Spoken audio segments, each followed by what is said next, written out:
ودود كل عبد في الود والدامني أنار وكدي ودود كل أبدا بالود والدامني أنار وكدي ودود كل أبدا بالود عجبا للممرك الأوتان باخ الأعازني من السيدان عجبا للممرك الأوتان باخ الأعازني. C'est ici à Mbacké Baol qu'est né il y a 161 ans un homme qui allait consacrer toute sa vie au service de l'islam. Cheikh Ahmad, fils Muhammad, fils d'Habiballah, né à Mbacké Baol en l'an 1272 de l'Hégire, soit 1853, dans un petit village du Sénégal fondé par son grand-père, Maharam Mbacké. Il deviendra l'un des plus prestigieux fils de la communauté musulmane. Son père, Momar Anta Sali, découvrit tôt les talents prestigieux de son fils Ahmad. L'islam la ko jox waxuma la dundam nee na ak yëngutoom ak dalam ak wax na ko ci fu bëree bëri loolu nag jëkkiwul bay mag mu door doon itteem waaye bu mu doonee ndaw rek wax nañ la ko ci Cheikh Mamadou Bassir nee na ba ko soxna Jaara di yar la ko yaraale moo tax yaru am solo yaraale def ci moom yitte ba comme da ko doon wax naa ko gaa yu baax yi dañuy taxaw jaamu yàlla di ko fanaane loola xiir ko ca saas rek mu daal tàmbali ci taxaw donte jàngagul sax lu muy tari yooyu yëpp dafa am solo moo tax kon lu na ko yonent bi sallallahu alayhi wasallam na ko woykat booyoon ne ko ni nga mel bi nga doonee gone la lu baax ñëpp it noonu lañ mel ñu baax ñooñu nag kon mën nañoo wax ne Sëriñ Tuubaa da caa bokk moo tax am na ci ñaari tomb yoo xam ne yu jar a leeral la benn bi mooy ci wàllu njàng ak jàngale bi mu ñëwee te fekk fii njàng mi def na ci taalif téere yi fi fekkoon def na ci révolution bu am solo te mooy jëlaat ko tëggaat ko ba mu méngoog xel yi ñi koy jàng léegi bi ci des itam mooy wàllu yar ci wàllu yitte mooy xëy na doon nañu jàngal nit ñi xëy na yarit amoon na waaye dafa am yar boo xam ne moom la wax ne yonent bi sallallahu alayhi wasallam moo ko sant te mooy mu yar nit ñi ci yitte ay tarbiya bil himma fekk koo xam ne xëy na yitteem soriwut nga fexe ba def ci moom yitte ci xam-xam ci jaamu yàlla. Cheikh Ahmadou Bamba quitte Mbacké Kajoor. Après un bref séjour à Mbacké Baol, il part fonder Darussalam et Touba.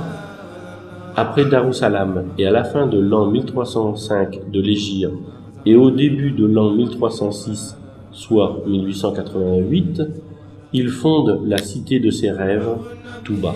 Serigne Touba dafa tënkoon yent wax ne sama dëkk bi sama doom yi sama xasida yi ak sama jumaa ji maa ko téyel sama bopp doone lu ma ci kenn dara mu wax ne dëkk bi itam nag bi ma koy sanc yaar rek a tax ma sanc ko mooy daw nit ñi ak daw li nekk ci loxol nit ñi mu ne bi ma fi dikkee itam yaar rek laa fi fekk saawoo nag ak window pal mooy fekkuma fi dara kon lu fi ne rek Sëriñ Tuubaa ko fi def mu ne waaye booba liimaan ak lislaam ak lihsaan ñëwuma ci nabiyul mursal ñëwuma ci malakul muqarrab.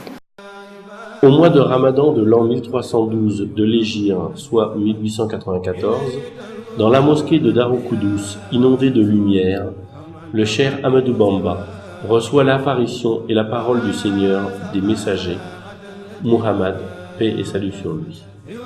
C'est alors qu'il signe le pacte d'allégeance qui lia toute sa vie à la khidma, c'est-à-dire au service de Dieu et de son prophète.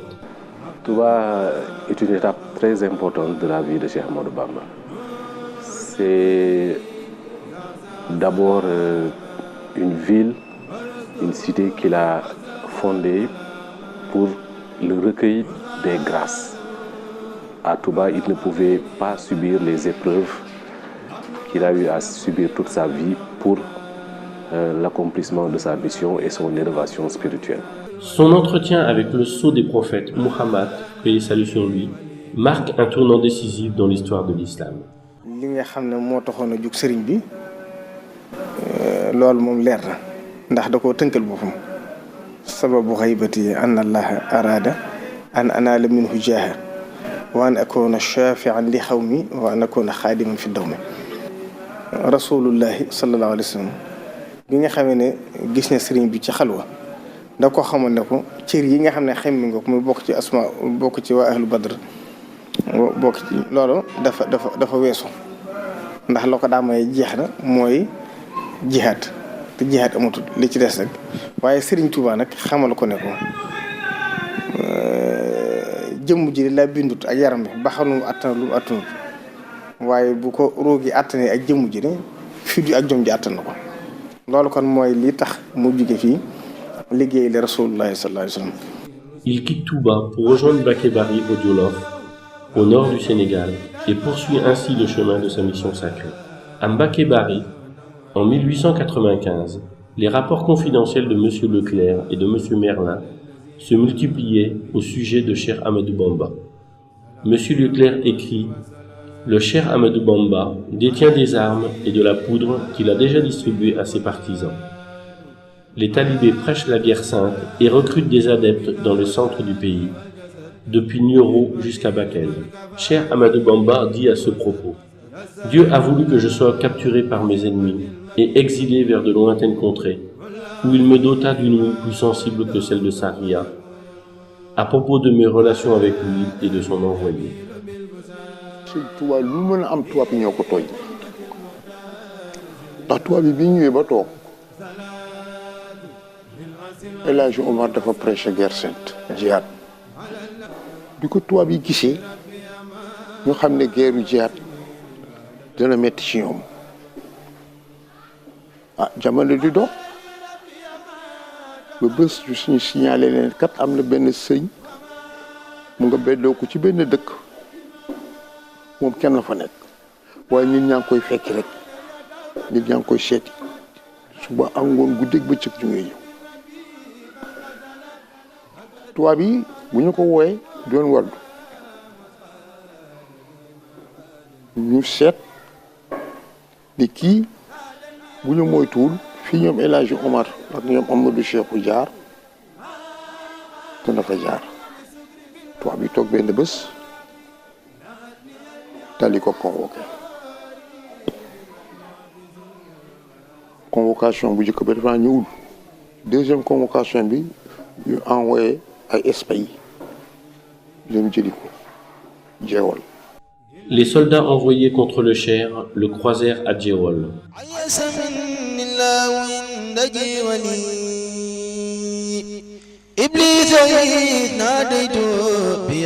Il resta toute la nuit à Djéwol et à l'aube, il se mit en route pour Koki.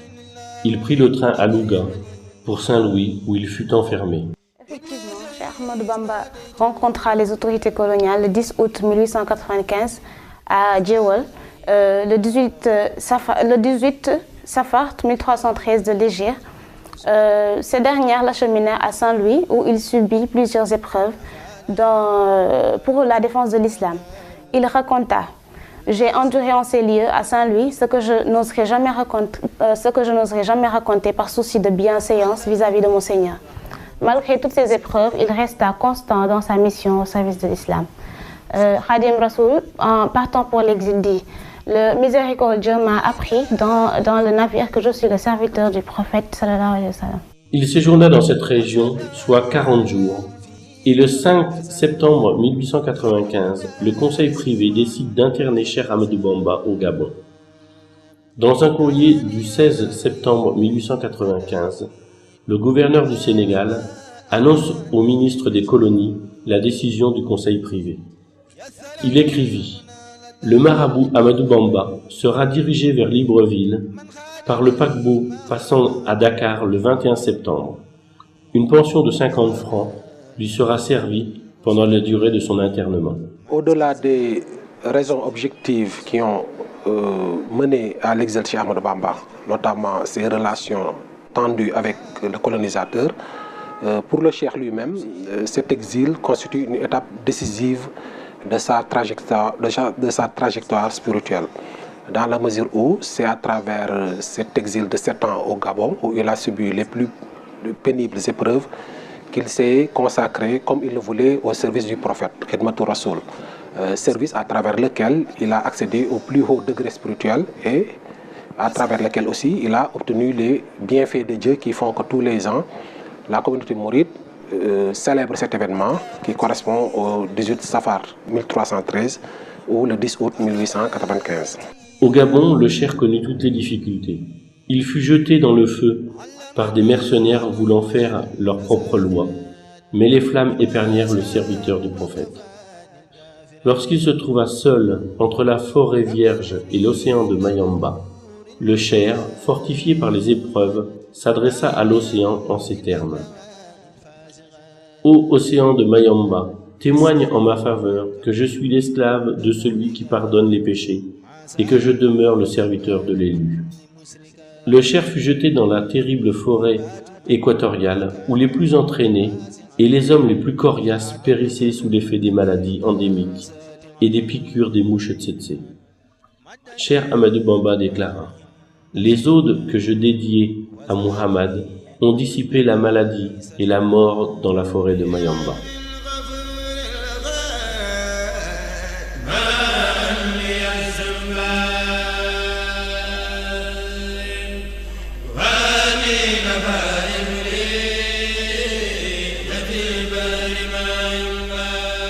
Le retour triomphal du Cheikh Ahmadou Bamba. Le navire Ville de Macao arriva au port de Dakar le 11 novembre 1902. Quelque temps après son installation à Darou-Marnane, le Cheikh, de nouveau exilé, partit pour la Mauritanie. Il quitta Darou-Marnane, escorté par 150 tirailleurs et 50 spahis. Ces soldats avaient pour mission de mettre à feu le village au cas où le Cheikh y détiendrait des armes. En Mauritanie, l'histoire tournant une nouvelle page. D'habitude, nos ancêtres partaient au pays des morts à la quête d'un guide spirituel. Avec le Cheikh Ahmadou Bamba, les rôles furent inversés. L'exil en Mauritanie est une retribution de la part de Dieu, du fait des épreuves qu'il a eu à subir.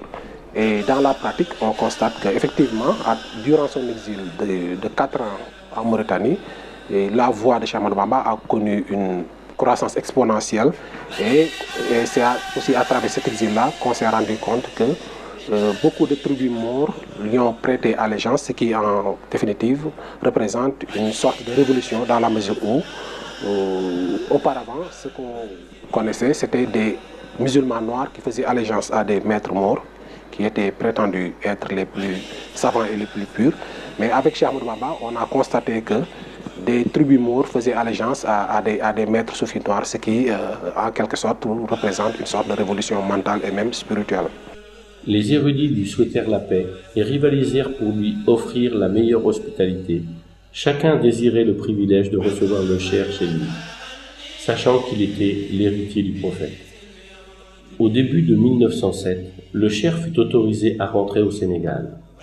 Il vivait en résidence surveillée à Thiéyenne, près de Louga, où il ne fut autorisé à s'entourer que de 50 disciples et à ne disposer que de 20 cases. Puis il partit pour Diourbel en 1912. Après 17 ans d'exil et de persécution, l'ennemi français reconnut son tort et son impuissance pour éloigner le guide-serviteur Khadim Rassoul d'un iota de ses nobles principes. Par peur d'une plus grande honte et d'un éclatement de ses fausses accusations, il fut obligé de le rapatrier. Par entêtement, les colons ne libérèrent pas complètement le Cheikh, mais l'ont mis en résidence surveillée en 1330 de l'Hégire 1912. Ce fut une grande victoire pour lui et l'islam dans toute sa grandeur. Le Cheikh a exprimé cela en disant « Ils m'ont amené à Diourbel en 1330. S'il avait perçu le secret, il ne le ferait pas. » li ko taxoon a jóg mooy dem ngir liggéeyal Rasulullahi sallallahu alayhi wa sallam xeetali aw xeetam dem itam ngir xam ràmmu xeetu Rasulullahi sallallahu alayhi wa sallam loolu nag doonoon cër bu rëy ñu fàttali ne Serigne Touba la ko taxoon a jóg rëy na lool ndax boo xoolee laata muy dem ci géej gi mboolem seex si ngay dégg sépp boo fekk na mu seexal leen ngir boo seexal na Cheikh Adama Gueye moom mi njëkk a jébbalu suñ Masamba Diop Samb maam Cheikh Ibrahima Fall suñ Daaru Assane Ndiaye maam suñ Gaawan daanaka Cheikh mboolem ci yoon wi koo dégg mbooloo topp la fekk na sëriñ bi defar leen borom kon nag la ko taxoon a jóg loolu kon kenn xamul lu mu doon jugee na fi nag dem kenn gungewu ko kenn wettiwu ko àndut ak kenn ba dellusiwaat indaale ndam ñëpp jëriñoo ko.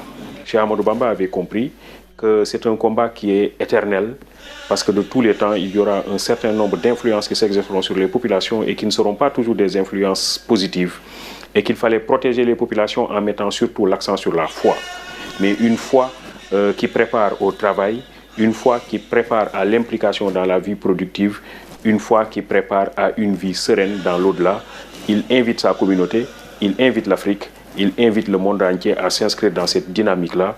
Et de ce point de vue-là, on peut considérer l'action de Cheikh Ahmadou Bamba comme une action qui libère en mettant l'accent sur les enseignements canoniques du Coran et sur la tradition du prophète Mohammed sallallahu alayhi wa sallam. Le 19 juillet 1927, le Cheikh Ahmadou Bamba s'éleva vers Dieu, le maître de l'univers, le tout clément, le tout miséricordieux. Son mausolée, à Touba, attire des hommes et des femmes de toute race et de tous les continents. Qu'Allah, le tout miséricordieux, sanctifie son mystère et assure le rayonnement de son enseignement, celui de l'imitation du prophète Muhammad. Paix et salut sur lui.